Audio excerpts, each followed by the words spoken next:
El lore de One Piece es uno de los mayores misterios de la fantasía en general. Es por eso que la comunidad ha intentado descubrir muchas de las cosas que va a revelar Eiichiro Oda en el futuro, como es el hecho de qué va a pasar con Kurohige, si hay más personajes clonados de los que creemos o para qué Shanks quiere realmente los Poneglyph. Y es que en este vídeo te traigo las mejores teorías actuales y todavía sin revelar de esta gran obra, y creo que mereces escuchar cada una de ellas.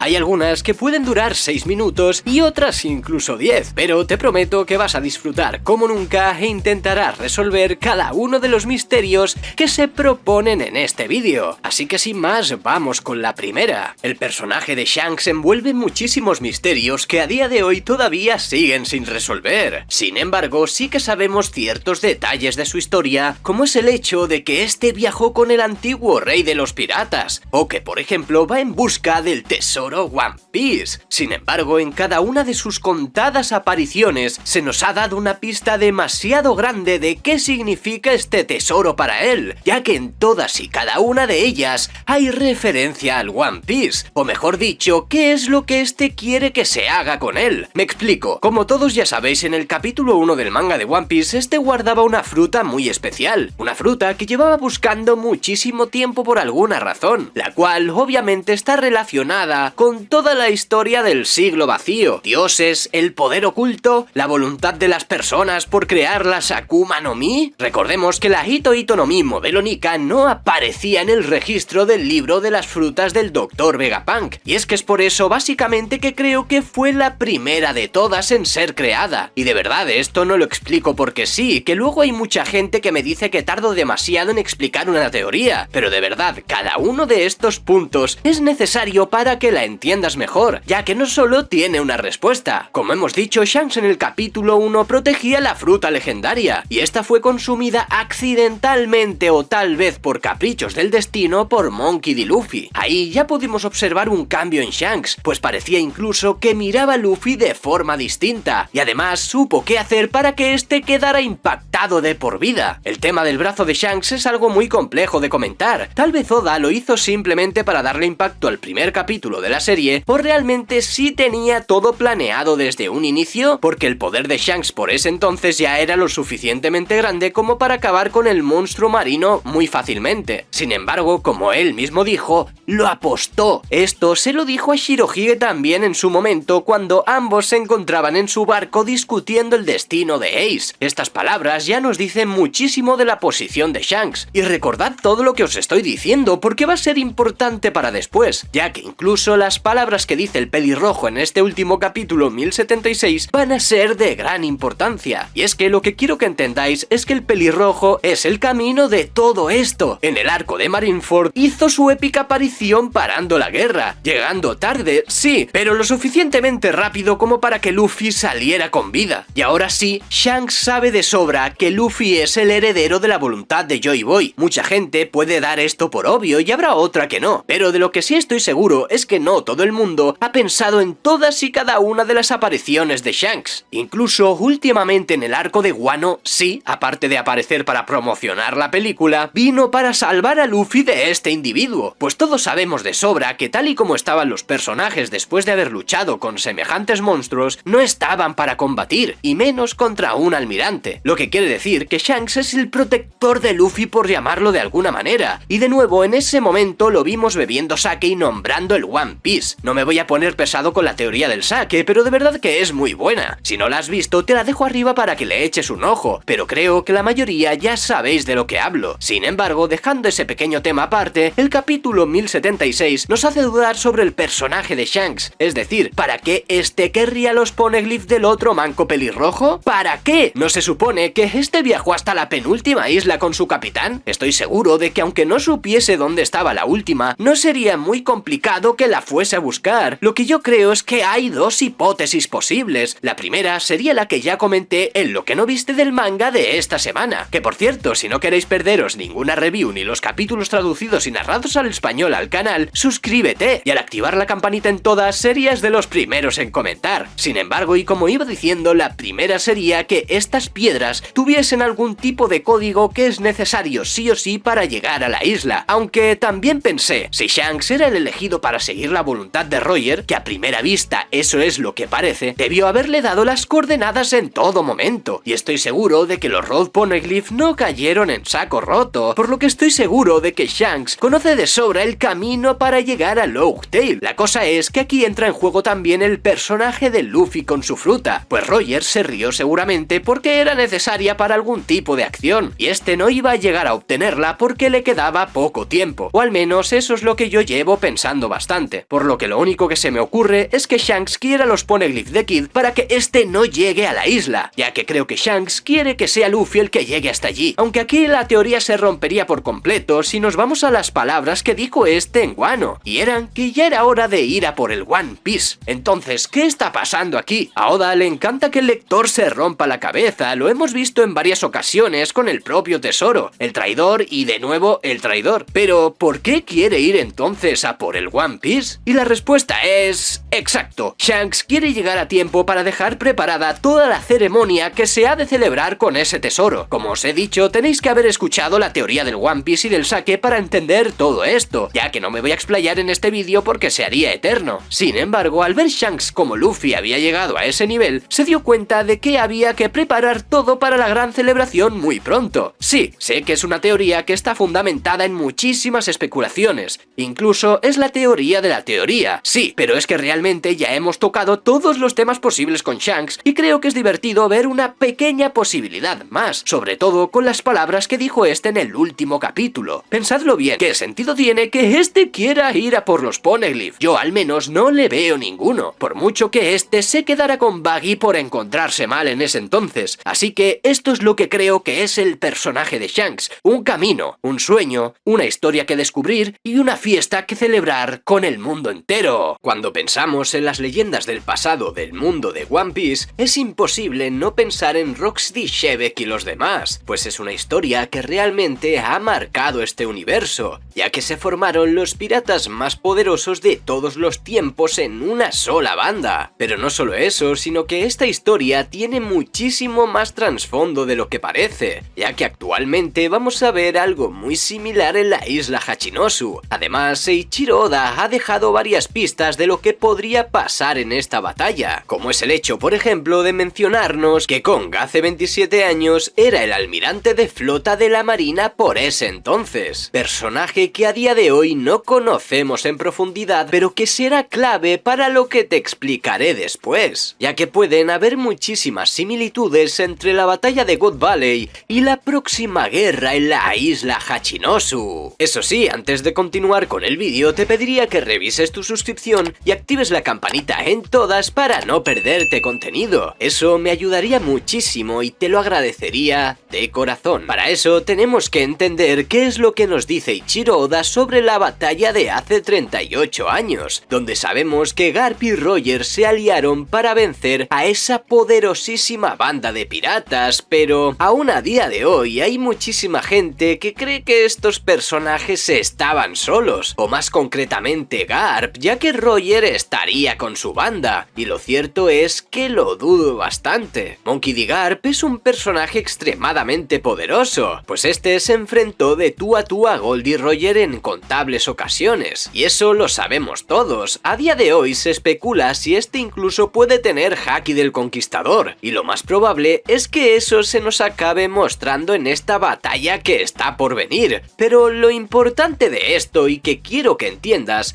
es que Garp no estaba solo. Es muy probable que un ejército bastante importante de la marina fuera con él hasta allí, ya que fue una guerra extremadamente grande donde había muchísimos personajes rotos en poder para la época, y lo más probable, o mejor dicho lo más lógico, es que hubiese también un almirante de flota allí, un personaje que a día de hoy no conozcamos y que no se haya mencionado antes, ya que desgraciadamente habría muerto en esa pelea. Hace 27 años concretamente, cuando Roger y Shiki se enfrentaron, el almirante de flota por ese entonces era Kong, lo que significa que hace 27 años ya era un personaje muy poderoso. Sin embargo, al menos mirando su actual apariencia, creo que sería un almirante de flota bastante joven, pues dudo que para ese entonces tuviese este más de 40 años, ya que en la actualidad no aparenta mucho más de 60. Creo que esta imagen lo dice todo. lo que posiblemente significaría que hubo un almirante de flota antes que él que fue derrotado en esa misma batalla de God Valley. Para entender el concepto que Oda quiso transmitir en la batalla de God Valley, tenemos que fijarnos en qué clase de batalla fue. Si bien es cierto que no tenemos detalles exagerados, podemos hacernos una pequeña idea. Un personaje poderoso que años más tarde se convertiría en el rey de los piratas, un Garp joven que se ganaría el título de héroe de la marina y por supuesto la banda de Roger, y parte de la marina también luchando en esta batalla. Y es cierto que no nos mencionan a otra banda de piratas que estuvieran allí, pero tampoco lo vamos a descartar por el momento, ya que falta contexto en todo esto. Sin embargo, nos vamos a centrar en lo que está por venir, y eso es en la batalla que vamos a tener en la isla Hachinosu. Necesitaba explicarte un poco el concepto de la batalla de God Valley y lo que creo que pudo suceder, pues sin este contexto no entenderías la teoría que te voy a explicar, ya que en realidad encaja en muchísimas cosas. Después de haber visto cómo Trafalgar Law se enfrentaba a Kurohige y esperando aún la resolución de esta pelea, yo le daría la victoria a Barba Negra por el momento. No creo que Trafalgar Law muera, o al menos no lo quiero ver yo así, pero independientemente de eso, quiero que entendáis que este va a ser derrotado por mucho que nos duela. Eso os lo aseguro al 95%, ya que si Garp está por ir allí para salvar a su discípulo, es porque Barba Negra seguirá en pie. Además, se viene una pelea de grandes magnitudes donde veremos personajes ultrapoderosos dándose madrazos, pero el caso es quién va a llegar hasta aquí. Sabemos que Luffy actualmente está liado en Egghead y a punto de escapar de allí. Hacia dónde irán es todavía un misterio, pero obviamente tenemos dos posibilidades, al menos narrativamente hablando. Pues dudo que se vayan a una isla random en la actualidad donde nos tengan otra cosa que contar, y sus dos posibles destinos serían la isla de los gigantes o bien llegar hasta donde está toda la revolución, y creo que lo más lógico sería pensar que este fuese a por Barba Negra. Sin embargo, ¿dónde meteríamos al viejo? Es decir, ¿qué haría este personaje en una batalla de tal magnitud donde no tendría nada que hacer, al menos en poder de fuerza hablando? Así que eso es todavía un misterio. Sin embargo, creo que de una manera u otra, Luffy tiene que llegar hasta allí, pues cuando se entere de que su amigo Koby está en peligro, no dudo en que este irá a salvarlo, pues ya sabemos de sobra cómo es Luffy, y no permitiría que un amigo suyo de verdad lo pasara tan mal. Además, estaría su abuelo involucrado, algo que le haría perder todavía más los estribos seguramente, pero ¿qué es entonces lo que va a ocurrir aquí? Recientemente, Eiichiro Oda dio una entrevista donde nos habló del enfrentamiento de dos posibles personajes, donde nos dijo que ese personaje se enfrentaría a ese otro, y no me cabe duda alguna de que hablaba de Shanks y Kurohige, por lo que descartaríamos la idea de que Luffy vaya antes de eso, así que lo más probable es que este acabe yéndose a Elbaf por un periodo corto de tiempo, y que con el pasar de los capítulos este vaya hacia allí, aunque una vez que este llegue ya sería demasiado tarde. Pero aquí entran en juego varios patrones, un personaje malvado, un marine que finalmente va a morir y el posible próximo rey de los piratas muriendo, porque sí, siendo sinceros, Shanks podría estar mucho más cerca que Luffy de encontrar el One Piece. Vamos, al menos creo que eso es lo que más sentido tiene. En esta batalla Shanks acabaría muriendo, y Garp por supuesto también, asemejándose así al anterior almirante de flota, pues aunque Garp no llegó a serlo, se lo ofrecieron en infinidad de ocasiones, negándose este por el motivo que ya todos sabéis, imitando así al supuesto almirante de flota que falleció en God Valley. Entonces, ¿qué similitudes más tendría esta pelea con la de hace 38 años? Pues básicamente se repetiría el mismo patrón, mismos estilos de personajes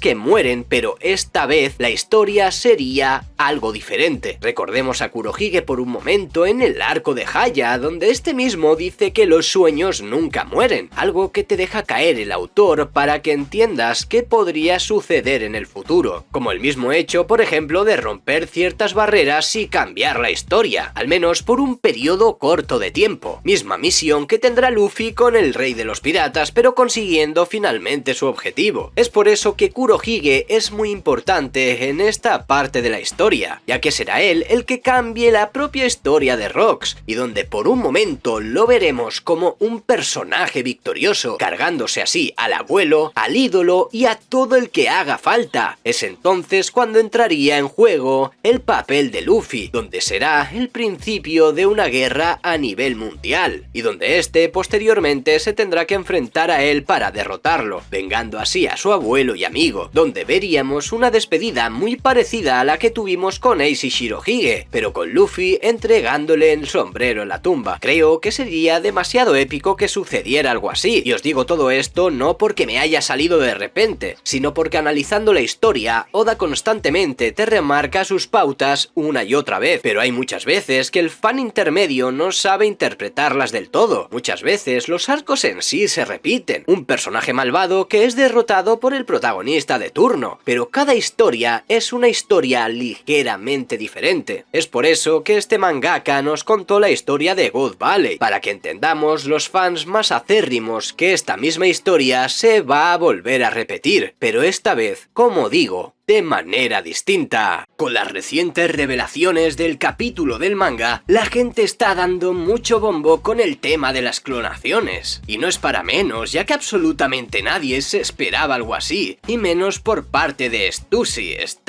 me da igual, yo le diré Stacy, ¿vale? El caso es que en realidad hay varios personajes que ya hace tiempo se especulaba sobre si estos podían ser clones o no. Y es que si nos fijamos en el aspecto físico de cada uno de ellos, tendría mucho sentido. Pero no solo eso, sino que vamos a observar mucho más allá, ya que no solo hablaremos de sus parecidos evidentes, sino de las pistas también que ha podido dejar Eiichiro Oda a lo largo del manga para que nos diésemos cuenta. Y todo esto es lo que vamos a resolver. Mucha gente en la comunidad está hablando de estos parecidos evidentes. No voy a decir que todo el mundo es un clon, porque no tendría sentido, pero hay ciertos personajes que tienen una conexión más allá. Y sin más preámbulos, del primero que hablaremos es de Bonnie. Pues la teoría de que esta es un clon de Big Mom no viene de ahora, ya que hace tiempo también se hablaba sobre esto, y la verdad le daría cierto sentido a la trama. Los piratas Rocks eran personajes demasiado importantes como para dejarlos de lado, así que decidieron hacer un clon de cada uno de ellos. Pero ahora vamos a fijarnos en concreto al parecido más que evidente entre Big Mom y la glotona. Así es, como ya dice su propio apodo, a las dos les encanta comer, pues ambas están obsesionadas con la comida, solo que Bonnie se puede mantener. Además, nos han dicho que Kuma no quiere que ésta se entere de su pasado. ¿Y por qué sería? Es decir, está demasiado claro, ¿no? Creo que Jewelry Bonnie es uno de los tantos experimentos de Vegapunk, y que para crearlas se basaron en la X-Yonko, pues estas tienen un carácter muy similar, además del evidente parecido físico de estas, pues lo que os estoy mostrando ahora es un coloreado de cuando Big Mom era joven, y realmente se parecen muchísimo. Pero ahora vamos a ir con un personaje todavía más profundo, y es evidentemente el hijo de Barba Blanca, quien no solamente se parece a Shiro, bueno, en realidad no se parecen en nada más que el bigote, ya que parecido no tienen ninguno físicamente, pero si Oda nos está dando tantas pistas, creo que es por algo. Además, casualmente este personaje está junto a Bakin, quien parece ser la mujer de la que clonaron a Stacy. ¿Qué? ¿Por qué? Bueno, ya hablemos de eso en este canal, pero básicamente, y tal como lo confirmó Marco en el capítulo 909 del manga, esta estuvo en el mismo barco que Shirohige hace años, y sus nombres son prácticamente idénticos. Además, se supone que esta también perteneció a los Maths,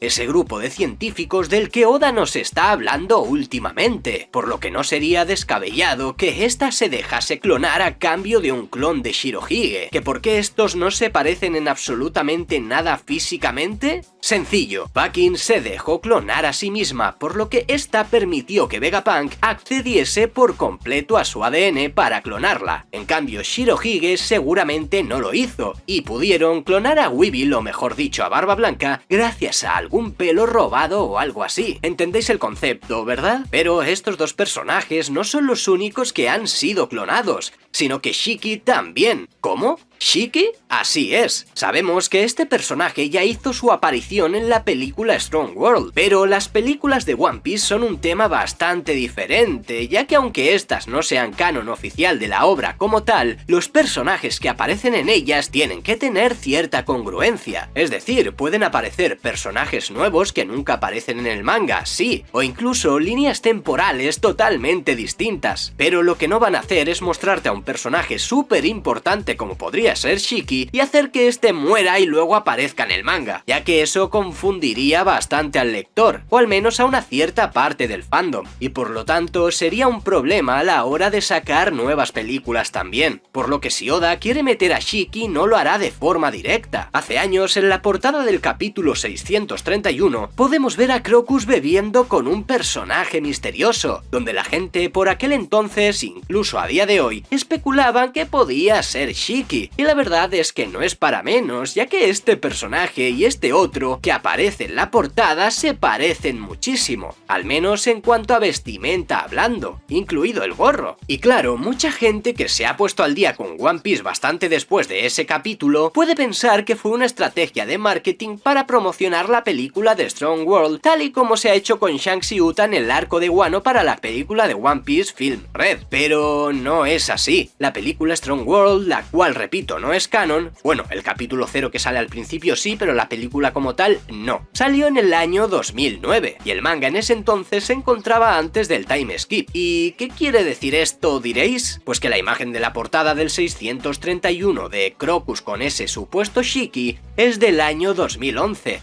Es decir, 2 años después, por lo que los que no lo sabíais podéis descartar completamente esa idea, de que fuese esta una imagen promocional para la película o algo así, y en ese entonces el manga ya estaba por la isla Gyojin, lo que quiere decir que Oda nos metió a ese supuesto Shiki ya para que nosotros especulemos, y es que a día de hoy aún no se sabe absolutamente nada, descartando entonces que este sea Shiki por lo que ya os he dicho antes, creo que la única opción factible sería que fuese también un clon creado por el viejo. Es decir, que fuera uno de los tantos piratas Rocks que fueron clonados, y que por alguna razón este tuviera algún tipo de relación con Crocus. Puede incluso que este fuese el único clon que conservase sus recuerdos, es decir, los de la persona original, o que simplemente conociera más tarde a Crocus y estos se hicieran amigos. Eso ya no lo sé. Y ojo que casualmente todos los que estamos hablando en este vídeo pertenecían a los piratas Rocks, por lo que podríamos decir que parte de esta tripulación son los que fueron clonados. No todos, porque aún nos faltaría el clon de Kaido, el del Capitán John, Hacha Plateada y Ocho, pero el plato fuerte viene ahora, y es que el capitán de ese barco, por supuesto, también fue clonado. Ya sabéis de sobra a quién me refiero, y ese no es otro, por supuesto, que Marshall D. Teach, el cual sería el clon con más sentido de todo este vídeo, ya que este personaje puede consumir o absorber, eso aún no se sabe, más de una Akuma no Mi, por lo que ya sabéis todas las teorías y misterios que han envuelto a este personaje, y a día de hoy aún no sabemos el por qué este puede tener 2 frutas. Además recordemos que este personaje no podía dormir. ¿Y a qué se debería esto? ¡Exacto! A que este personaje sabe de sobra que es un clon. De ahí también sus frases motivadoras de que todos los sueños pueden ser cumplidos, ya que de alguna manera intentaría este resarcirse, pues tendría todo el sentido del mundo que fuese así. Y muchos diréis, ¿y qué pasa con sus supuestas hermanas? Esos bocetos de Oda donde iban a ser 3 y... lo dicho, esas supuestas hermanas fueron solo bocetos, y como no se llegaron a completar, pues no sabemos absolutamente nada. Sin embargo, esas hermanas entre muchas comillas podrían ser parte de otro experimento, es decir, podrían ser clones que crearon al mismo tiempo que Teach. Es por eso que Kurohige sería Rocks reencarnado, mejor dicho en este caso clonado, pues hasta el propio barco de Kurohige tiene como nombre The Saber of Shebek, y tantas otras referencias que tiene este hacia él como podría ser su carácter. Además, este pudo ver la enciclopedia de las Akuma no Mi, y qué mejor lugar para encontrar esa enciclopedia que en el laboratorio del Dr. Vegapunk. La verdad es que tendría todo el sentido sentido del mundo, y eso nos demostraría una vez más que Oda sí sabe cómo encaminar los temas controversiales que escribe en el manga. Y sé que mucha gente está forzando todo el tema de los clones, que si Luffy un clon, Shanks un clon, y no, por supuesto que no todos han sido clonados, pero que los piratas más poderosos de esa época, los cuales eran por supuesto los que pertenecían a los Rocks, tendría todo el sentido del mundo que estos sí hubieran sido clonados. Y por favor, lo único que os pido es que no me digáis que Tashigi es un clon de Kuina. El manga de One Piece cada vez se está poniendo más interesante, ya que cada vez nos estamos acercando más y más al final. Y es que esto se nota ya con la aparición de Kurohige en los últimos capítulos, pues Oda está preparando todo esto para el futuro enfrentamiento entre estos dos personajes, porque sí, va a ser algo inevitable ya que esta pelea está predestinada desde que Kurohige apareció. Sin embargo, si nos fijamos en cada uno de los Mugiwaras, creo que hay varios de ellos que todavía no están al nivel como para derrotar a los tripulantes de Barba Negra, al menos por supuesto por el momento, ya que si bien Luffy está perfeccionando su Gear 5, creo que todos los demás deberían mejorar muchísimo sus aptitudes. Siendo realistas, creo que el único que está a un nivel muy alto aparte de Luffy es Roronoa Zoro, que ojo, este también necesitaría perfeccionar aún más sus habilidades, pero ¿qué necesitan realmente cada uno de los Mugiwaras para derrotar a esta increíble tripulación? Pues esto es todo lo que vamos a tratar en este vídeo, ya que creo que será de suma importancia que estén a un nivel parejo a la hora de su enfrentamiento final. Empezaremos hablando de Nami, un personaje que realmente ha tenido un power-up bastante interesante en la última saga, como es tener al homie de Big Mom,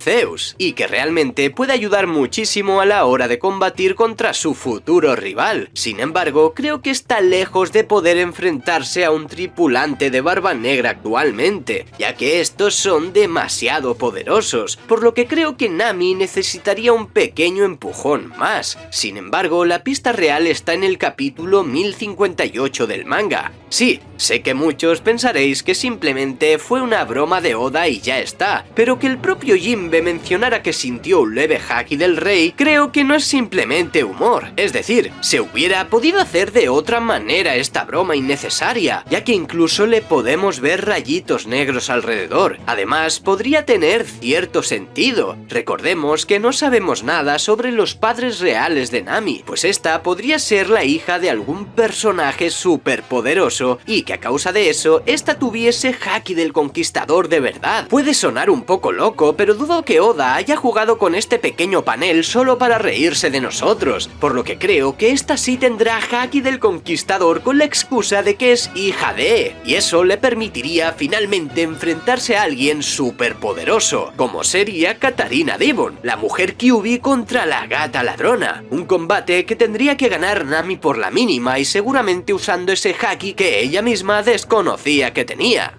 Vamos con Usopp. Este personaje sin duda alguna se tendría que enfrentar a Van Augur, un combate de tiradores que creo que será de lo mejor que hayamos visto en el manga sobre Usopp, donde este tendrá que perfeccionar su haki de observación e incluso llegar a ver unos segundos en el tiempo, ya que Van Augur tiene la Wapu Wapu no Mi, fruta que le permite teletransportarse tanto a él como a otros objetivos, lo que significa que si Usopp mejora su haki de observación lo suficiente como para predecir dónde este se va a teletransportar, sería la única forma de hacerle frente, ya que así Usopp marcaría su objetivo antes de tiempo y podría acabar con él. Y aunque es cierto que aún le quedan muchísimas cosas por mejorar, sobre todo su valentía, creo que este finalmente la va a conseguir en Elbaf, donde posteriormente veremos a un Usopp mucho más maduro y decidido. Brook, quien se enfrentará a Lafitte en la futura batalla, y lo único que sabemos por el momento de Lafitte es que este posee alas y puede volar, aunque desconocemos si es gracias a una Akuma no Mi o no, y sobre todo sabemos que es un personaje bastante llamativo. Sin embargo, Brook creo que nos demostró ya que es un guerrero extremadamente valiente en realidad, pues este le hizo frente a Big Mom con tal de conseguir robar una copia del Poneglyph. Aún así, creo que debería tener todavía más poder en combate para enfrentarse a un personaje de estas características, y debería potenciar todo lo que pudiera su Akuma no Mi, ya que a estas alturas del manga veo muy complicado que Brook perfeccione algún tipo de haki al extremo como para usarlo en combate y que este le diera la victoria. Sin embargo, sí que hemos visto cómo su Akuma no Mi cada vez se ha hecho más y más tenebrosa, lo que le ayudaría seguramente a acabar con este tipo. Roronoa Zoro, quien si no se iba a enfrentar a Shiryu de la lluvia, pues es uno de los espadachines más temidos del mundo de One Piece, ya que para colmo, este personaje también tiene la fruta de la invisibilidad, y sinceramente creo que Zoro no tendría que hacer mucho más por mejorar. Quizá mejorar un poquito su haki del conquistador para tener más control sobre él, pero es que realmente Zoro es un personaje completamente roto. Es decir, Oda hace prácticamente lo que quiera con él y le va a dar poder, y tendrá todo el sentido del mundo. No voy a hablar ahora sobre el trasfondo o la evolución de este personaje porque no viene al caso, pero básicamente creo que no le costaría la vida acabar con él.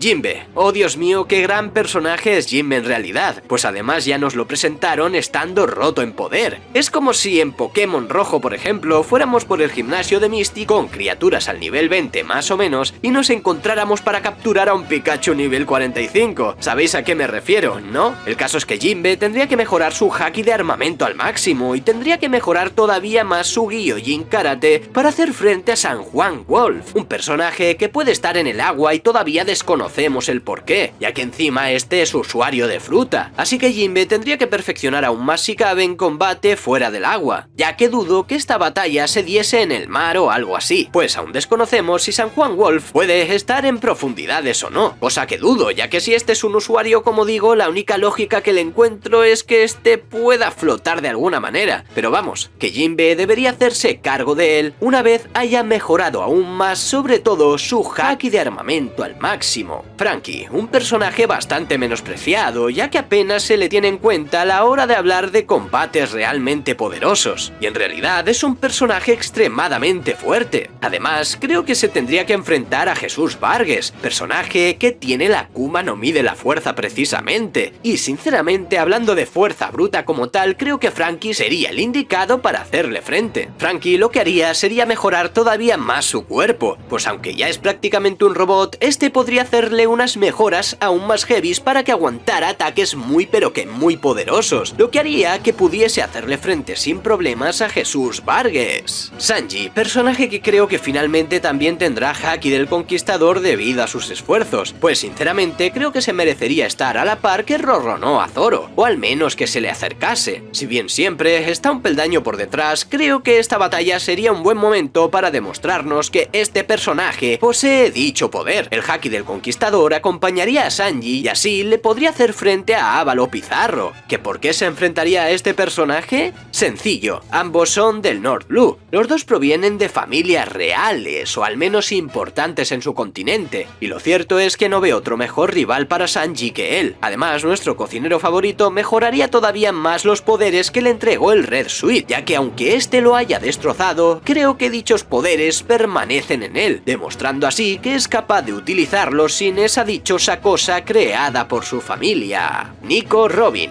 Oh Dios, cómo me encanta este personaje, hablando en general sobre ella, su personalidad y carisma e incluso su poder. El caso es que Robin ya tiene casi todas las papeletas puestas sobre la mesa, pues es la Mugiwara que ha despertado su fruta, la cual perfeccionará todavía más, una vez esta aprenda a manejar todavía mejor su despertar, ya que esta será capaz de lo que sea, mejorando por supuesto también los dos tipos de haki que posee, pero creo que es uno de los personajes que no le dará demasiada importancia al haki como tal y finalmente vencerá a su enemigo gracias a su poder de fruta, el cual sería Bascochot, un personaje que desconocemos prácticamente todo sobre él, pero que sin embargo ya se ha especulado mucho sobre este, que por cierto te dejo un vídeo etiquetado sobre Bascochot, pero vamos, que Nico Robin lo haría papilla tan solo con mejorar esos pequeños detalles. Chopper, oh, nuestro queridísimo médico, ¿cuánto tiene que mejorar en realidad? Creo que es el único de la banda que me cuesta sacarle un power-up impresionante capaz de vencer a Dooku, pues no creo que sea una pelea demasiado increíble en cuanto a poder o habilidades hablando. Es más, siendo sinceros, soy una de las personas que piensa que desgraciadamente algún Mugiwara morirá, y qué dolor sería para nosotros que Chopper lo hiciera. Creo que esto podría pasar justo en el momento de esta batalla, donde además sería el clímax para la locura de Luffy y que este terminara barriendo tanto a Kurohige como a los demás personajes que todavía quedaran de su tripulación. Pues ya solo nos queda este enfrentamiento, donde Luffy tiene que mejorar todavía más su haki y controlar aún mejor su forma final, aunque realmente no tiene por qué ser la última forma de Luffy, ya que incluso he especulado sobre una forma Awakening de este, donde perfeccionaría todavía más su Gear 5, pues siendo sinceros, todavía Luffy no la controla por completo. Eso y mejorar todavía más a la perfección su haki, porque ya sabemos la importancia que tiene en el manga de One Piece, le permitiría acabar con Kurohige de una vez, y además podríamos ver un nuevo aspecto en él. Sería la forma perfecta de cerrar una serie como esta y un ciclo tan largo como lo es la rivalidad entre estos dos personajes. He estado leyendo acerca de la supuesta filtración del final de One Piece, y me parece algo increíble. Ojo, os pongo en contexto. Lo primero de todo es comentar de dónde viene esta información, y es del foro de Reddit, donde un usuario llamado GoDrogger ha filtrado entre muchas comillas el final de la obra, donde este nos habla de toda la historia del siglo vacío, que es lo que ocurrió con Wano, y ojo a esto, que Luffy viajará al pasado 900 años atrás, donde este se encontrará con Diras, el supuesto primer Joy Boy, y donde nos hablarán de lo que va a suceder en todos los capítulos que se vienen, donde además nos dicen también que en el final de la serie ya no habrá más Akuma no Mi, que Luffy las devolverá a la naturaleza y muchísimas más cosas que la verdad tienen cierto sentido. Es más, yo subí un vídeo hablando sobre un supuesto cuerpo en Marie Yoa, y casualmente esta supuesta filtración habla de eso. Sin embargo, os voy a dar mi opinión sincera sobre todo esto, y es que yo, por mucho que haya intentado buscar la publicación original de la supuesta filtración, no la he encontrado. Según me dicen, este usuario habría sido baneado de Reddit, algo que no entiendo muy bien el porqué, la verdad, ya que si lo que querían era ocultarlo, sin duda alguna le están dando todavía más bombo, así que la he leído gracias a un compañero de plataforma llamado John Coachala, que por cierto tendréis el link directo a su tweet en este vídeo, por si queréis leer la filtración al completo, vaya, ya que yo os voy a ir comentando por encima qué me parece una de las tantas cosas que aparecen en este texto, y una de las que más me han llamado la atención es el supuesto regreso de Enel. Ojo, que yo espero que regrese, pero no de esta manera, donde este usuario nos dice que Imu secuestrará a Enel finalmente. Pero hay algo que no me cuadra en todo esto, y es que también nos hablan de la energía que maneja el gobierno para aguantar los cuerpos en la cámara, esa supuesta energía que debería ser infinita, de la que habla esta supuesta filtración. Bueno, le diré filtración directamente para no decir supuesta todo el rato, ¿vale? Pero el caso es que este usuario también nos habla de una energía que utiliza el gobierno para preservar los cuerpos que tienen encerrados en la cámara de criogenización, donde nos dicen que esta energía se guarda en una especie de batería. O sea, ¿me estás diciendo que una energía tan importante la almacenan de manera orgánica? No sé, es un poco extraño. Es decir, ¿para qué Imu a estas alturas también secuestraría a Enel? ¿Para retomar esa energía? ¿Por qué no lo hizo antes cuando estaba en la Tierra? Bueno, en la Tierra, estaba en el cielo, pero ya me entendéis. No sé, yo a esta parte la verdad es que no le veo mucho sentido. En esta filtración, como no, también nos hablan del inevitable enfrentamiento entre Kurohige y Shanks, donde el usuario además nos dice que el pelirrojo acabaría muriendo tarde o temprano. Y repito, hay muchas cosas que tienen sentido, es decir, parece una super teoría muy bien preparada y que encajaría muchas cosas a la perfección con la actualidad del manga, si no fuese por un par de puntos que me descuadran bastante. Pero el caso es que muchas de las cosas de las que habla este tipo son cosas súper evidentes que ya están prácticamente confirmadas, como es el hecho de que Shanks y Kurohige se van a enfrentar, ya que Oda habló de eso, además de decirnos que Sanji será el próximo en despertar el haki del conquistador, algo que yo mismo comparto desde hace tiempo y que seguro mucha parte del fandom cree, porque si no sería dejarlo demasiado atrás comparado con el tan queridísimo o no vicecapitán. Además, esta supuesta filtración habla de la muerte de Kuma, y que encima Franky se comería su fruta. Es decir, ¿para qué querría Franky comerse una fruta del diablo ahora si prácticamente es un robot? ¿Un robot? ¿Cómo le afectaría a este esa fruta? ¿Debería rellenarse de limonada en vez de con Coca-Cola? No sé, me parece demasiado extravagante todo. Que ojo, no digo que sea divertido, es más, este tipo de cosas me divierten muchísimo, ya que da a la comunidad para hablar, pero básicamente no me creo nada de lo que dice. Y además, este habla de cosas que van a pasar dentro de muy poco, por lo que si está mintiendo, que lo más seguro es que sí, se descubrirá muy pronto. También nos confirma de que hay 4 dioses en la actualidad, y esos serían Luffy, dios del sol, Dragón de la lluvia, la diosa del bosque que por ahora es desconocida y el dios de la tierra que se supone pertenece a la familia Firland, es decir, la familia de donde proviene Shanks. Y la verdad es que esto, si fuera verdad, me parecería súper interesante, ya que tendría todo el sentido del mundo, y es algo que también la comunidad ha teorizado demasiado. Esta filtración también nos habla de la guerra final, y de que además prácticamente al final de la historia tanto Law como Kobe estarán vivos, algo que me extraña bastante y más teniendo en cuenta lo que se viene con Teach, es decir, está delante de todos estos personajes y me dices que no pasará nada absolutamente con ellos. Ah, y que pasará algo malo con Law en los últimos 10 o 12 capítulos del manga. Vamos, que si no pasa con Kurohige pasará al final, algo que la verdad no me gustaría nada y que realmente no le vería el sentido. Ah, pero espera, que lo más heavy viene ahora, y es que este usuario nos dice también que Tashigi es un clon de Kuina. ¡No! ¡No! ¡Ahora todos son clones! ¡Ayudarme, por favor! Mira que voy a subir una teoría yo también sobre clones, ¿vale? Porque da juego, pero de verdad la que se va a venir con este tema va a ser guapa. También nos dicen que debido a que ya no habrá más frutas del diablo al final de la serie, Luffy nadará por primera vez, pero este se ahogará. Hombre, sería bastante lógico teniendo en cuenta que este personaje lleva sin nadar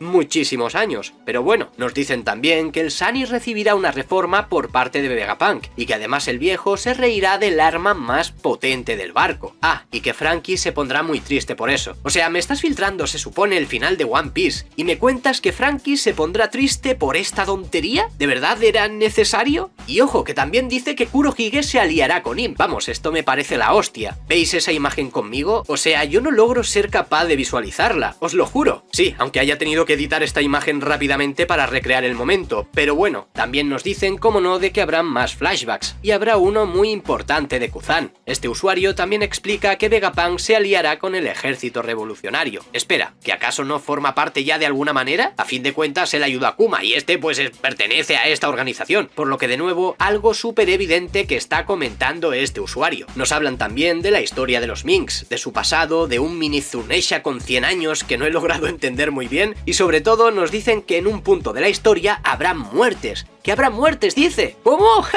No. Esta sí que no te la creo, amigo. No me la vas a volver a jugar, lo juro. Este usuario además ha revelado parte importante sobre la guerra final, pero debido al baneo que ha recibido en Reddit no ha podido completar toda la supuesta filtración.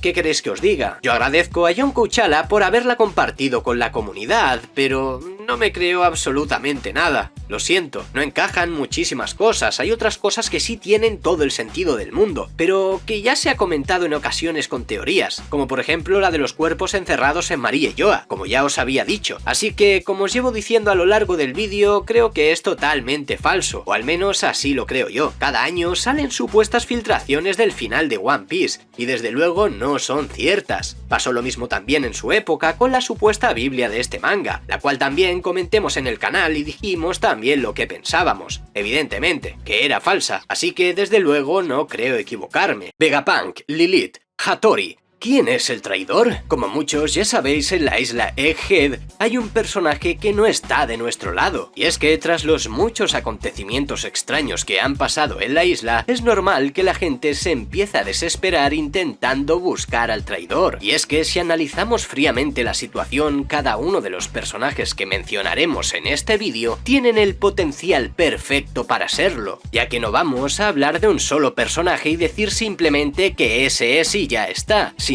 que analizaremos a todos y cada uno de los acusados y expondremos las pruebas que tiene cada uno de ellos, para intentar buscar así y comprender mejor quién está jugando tan sucio. Sí, sé que en la votación para elegir el vídeo de hoy salió el quién es realmente Scooper Gabán, pero creo que es mejor que se suba a este primero y el martes os deleite con semejante arte audiovisual. Sin embargo, y volviendo al tema del traidor, hay múltiples cosas que han pasado para pensar todo esto. Los barcos barcos de la marina que no habían regresado y se suponía que sí, las compuertas abiertas por algún motivo y sin que nadie supiese nada, y sobre todo, la última explosión. Es por eso que el fandom se está volviendo loco intentando encontrar al traidor, y es lógico y normal. Así que sin más, vamos a empezar a hablar del primero, y ese sería el Vegapunk Shaka. Este personaje ya empezó bastante raro en el manga. La primera vez que Oda nos mostró a este personaje, lo hizo como si fuera un villano, medio a escondidas y pidiendo que trajeran a los Sombrero de Paja ante él. Y a fin de cuentas, es él el que está controlando prácticamente todo desde el Labo Face. Tiene una actitud demasiado calmada, es más, parece que ni se inmuta pase lo que pase. Constantemente está comunicando las malas noticias a los demás como si no le importase demasiado, y es muy extraño. Es más, en el capítulo 1074 nos dice que no podemos salir de la Labo Face. Sí, sé que parece que siempre este tenga sus razones, pero sinceramente hablando, parece que sepa que Kizaru va a venir pronto y esté haciendo tiempo. Además de que este es el único que tiene el rostro tapado, ¿y por qué sería si no es para ocultar que en realidad podría ser otra persona? Para mí tiene muchísimas papeletas de ser ese posible traidor. El siguiente en ser sospechoso es como no Caribou, pues ya comentamos en la review del capítulo 1074 que este personaje no ha aparecido desde que Zoro lo despidió, y vamos, creo yo que algo debe estar haciendo, y más con todo lo que está sucediendo en esta isla, y como ya dije en el vídeo anterior, tiene muchísimas papeletas de ser él el que esté formando todo este jaleo. Sin embargo, no tenemos más pruebas con las que acusarlo, y sinceramente puede que no sea él, y que simplemente se esté dedicando a pasar información a gente de fuera. Eso para mí es lo que más sentido tendría, pues a fin de cuentas no parece un ser muy valiente que digamos, por lo que jugársela traicionando a los Mugis y al hombre más inteligente del mundo creo que no sería su estilo. Sin embargo, aquí estáis vosotros para que lo juzguéis.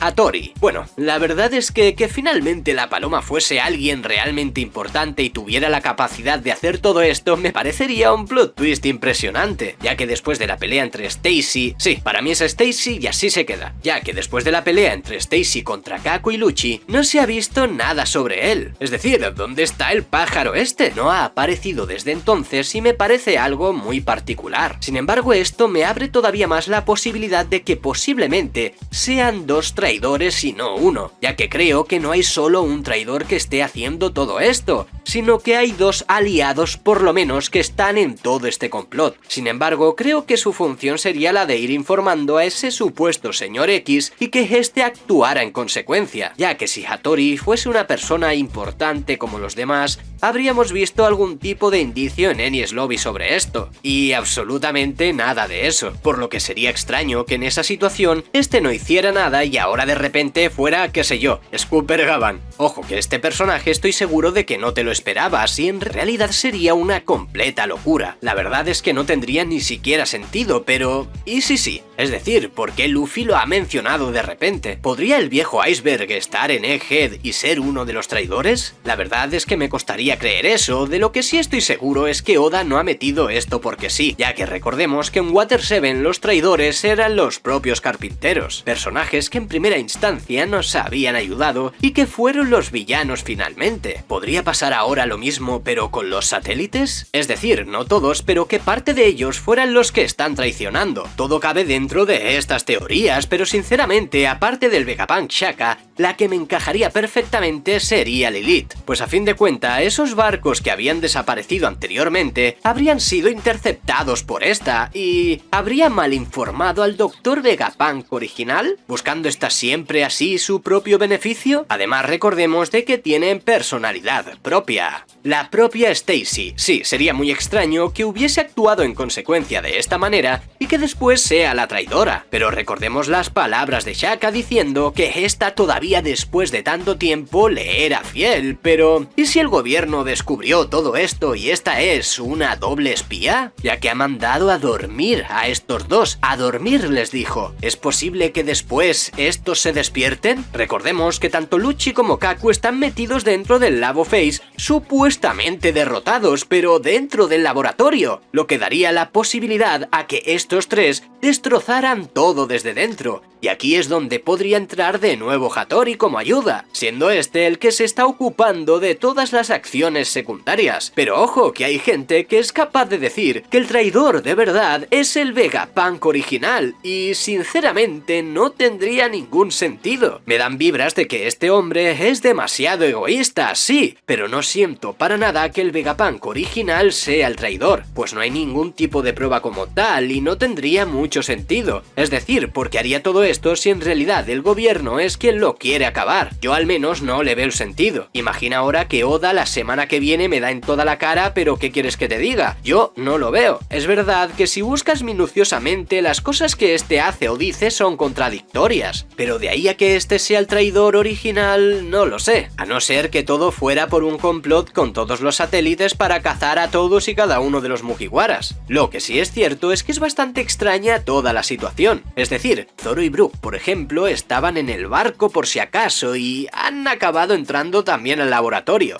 Eso sí me da indicios de pensar que prácticamente todos están compinchados para hacer que los Mugiwaras entren en el Labo Face y así encerrarlos. Pero claro, la semana pasada también había gente sospechando de Pitágoras, y este realmente ha sido la víctima tal y como hemos visto en el capítulo 1074. Así que todo es una rompida de cabeza impresionante, pero ahora falta algo que estoy seguro de que no esperabas. Es más, yo tampoco lo iba a incluir, ya que absolutamente nadie lo ha mencionado como es normal, pero ¿y si sí? ¿Y si por algún motivo a Oda se le ha ido la cabeza y este es el personaje que está detrás de todo esto y finalmente se ha puesto de parte del gobierno mundial? ¿Una lavada de cerebro quizá? ¿Y si está controlado de alguna manera para actuar en consecuencia? Pues recordemos que este en el pasado también había perdido la memoria y de repente al ver el cartel se acordó de Ace. Quién sabe si el gobierno estuvo experimentando con él de alguna manera para que se pusiera de su parte. Siendo sinceros, lo veo algo bastante improbable, pero no imposible, y tenía que finalizar el vídeo con algo exagerado, ya que creo que es muy difícil que pase algo así. Pero repito, y sí, después de la aparición de Saturn en el capítulo 1073, me sentía obligado a hablar sobre el grupo entero del Gorosei, ya que estos ancianos tratan de mantener el orden en el mundo al precio que sea, y debido a las pocas apariciones que han tenido, sabemos muy poco sobre ellos. Es por eso que he decidido recapitular cada uno de los episodios donde estos aparecen, toda la información que nos da Eiichiro Oda al respecto, y sobre todo quiénes son estos personajes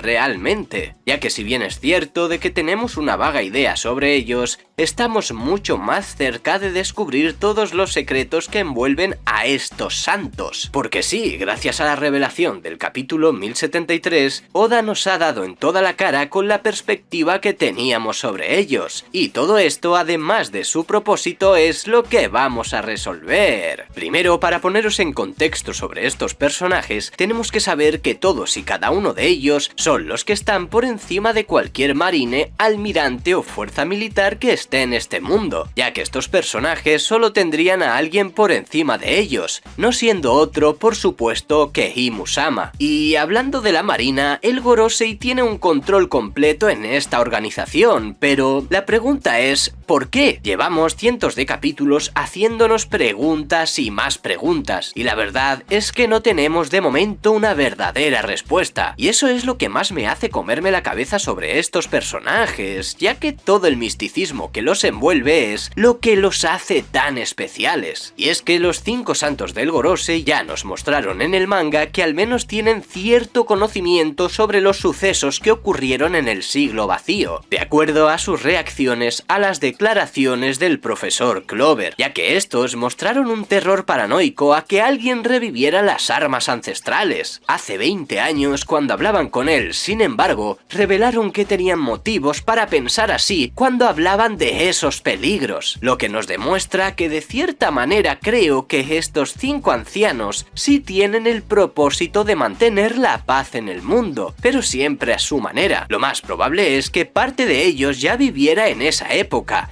y que por alguna razón estos tengan la capacidad de vivir muchísimo más que cualquier mortal, aunque lo curioso aquí es el nombre que nos dan en el capítulo 1073, ya que Saint García Saturn hace referencia al menos a dos cosas sumamente importantes y que pueden darnos una pequeña pista de la relación de estos seres con ciertos patrones del mundo de One Piece. En primer lugar, y como ya comenté en un vídeo anterior, Saint significa santo, y que literalmente su nombre signifique eso me parece bastante extraño. He visto gente que no le ha dado mucha importancia a esto, y realmente sí debería tenerla, ya que Oda, con el más mínimo detalle, es capaz de revelarte secretos mucho más grandes a lo largo de la historia, y eso cualquier fanático de One Piece lo ha podido ver con el tiempo. Pero ¿por qué santos? ¿Qué son exactamente y qué es eso? Básicamente los santos harían referencia a la religión, pues en muchas de ellas aparecen estos seres llamados así, que son principalmente personas que se dedicaron exhaustivamente a su cometido en tal religión. Básicamente lo que están haciendo estos con el dios de One Piece,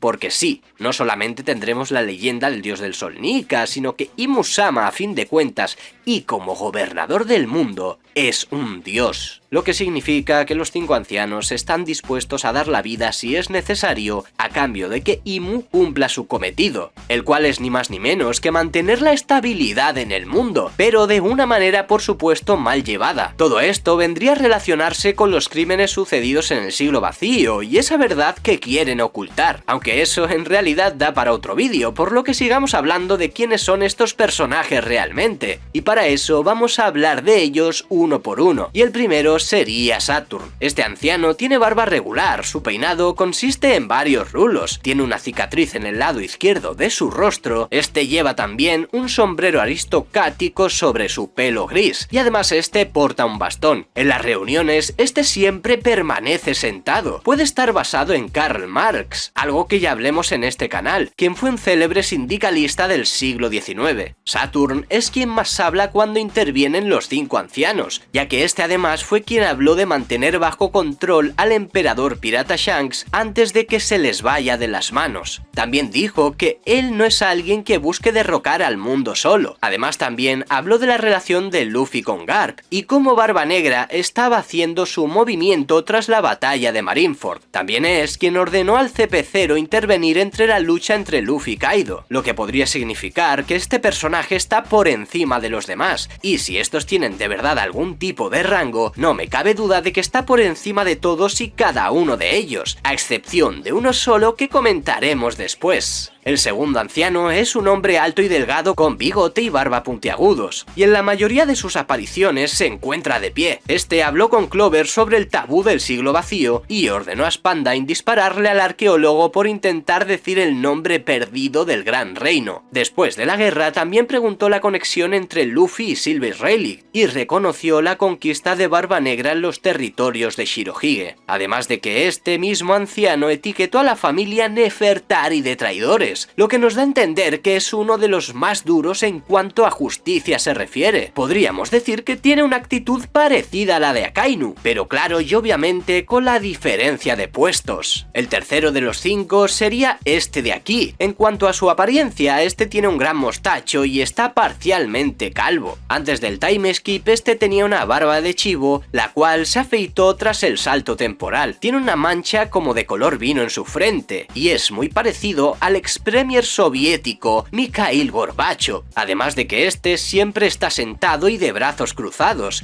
y por las pocas palabras que lo hemos oído decir, creo que podemos pensar que es uno de los más sensatos. Piensa, observa y si debe actuar, actúa. Sí, pero siempre con precaución, por lo que sería mi parecer, y aunque no lo parezca mucho que digamos físicamente, uno de los más inteligentes de los 5. Este me llama muchísimo la atención en realidad, ya que desentona con todos y cada uno de ellos, y parece muchísimo más joven, lo que podría significar que este individuo se incorporó bastante después que los demás, lo que le daría cierta inexperiencia sobre el propio siglo vacío, siempre y cuando los demás no le hayan contado, claro. Aunque esa inexperiencia realmente sí que está allí, ya que este personaje no habla o contribuye hasta después de la muerte de Barba Blanca y el aumento de la nueva era. Este habló también acerca de ocupar las vacantes de los 7 marines y chibukais con piratas influyentes. Además, uno de los detalles más importantes de todo el manga nos lo mostró él, ya que este reveló el verdadero nombre de la fruta Gomu Gomu. Así que sí, es probable que sepa más de lo que parece. Sin embargo, sigo apostando a que tiene cierta inexperiencia, y como os digo, se debe al cambio brusco que este ha dado tras el salto temporal. Bueno, mi querido amigo Krilin. Perdón, vamos entonces con el que de verdad sí que creo que está por encima del propio Saturn, y ese no es otro que este calvo de aquí, ya que este personaje, además de parecer el más mayor de los 5, es el único que no lleva un traje negro como los demás, pues este lleva un ori blanco atado con una faja y dejando prácticamente su pecho al descubierto. Este personaje fue quien pidió un reemplazo en los 7 Shichibukais cuando Crocodile fue derrotado. Además, este es quien responde a los marines para informar que Shanks y Barba Blanca se habían encontrado con éxito, y después de la batalla de Marineford, este estaba limpiando su espada al comentar sobre el colapso de los 3 grandes poderes, es decir, la marina, los Shichibukai y los Yonko. Además, también habló de la forma de ocupar de nuevo las 3 vacantes libres que quedaron en los Shichibukais. Pero no solo eso, sino que además este personaje nos reveló que la D significa literalmente peligro para el mundo. Lo que ya nos da a entender, incluso sin tener en cuenta mis especulaciones, que al 99% está este por encima de los demás. Es probable que este grupo se haya formado con el tiempo, y que por un motivo u otro se haya tenido que sustituir a alguien después, lo que significaría que es probable también que alguno de los anteriores además se haya intentado rebelar en contra del propio gobierno mundial, algo que no me extrañaría en lo absoluto, y más si conocen toda la verdad del siglo vacío. Sin embargo, para ascender al puesto de santo creo que hay que luchar mucho más allá, y es probable incluso que exceptuando al calvo de aquí, los demás hayan tenido que pasar por diferentes rangos de la marina hasta que por fin, cuando se ganaron toda su plena confianza, llegaron al estatus de santo, tanto para Dios como para el mundo. Así que espero que gracias a toda esta explicación puedas entender un poquito mejor quién es este grupo realmente. Y bueno, Nakamas, hasta aquí el vídeo de hoy. Te dejo 2 vídeos que estoy seguro de que te van a interesar, así que no dudes y échales un ojo. Recuerda suscribirte, compartir y comentar. Sin más, Nakama, un saludo y hasta la próxima.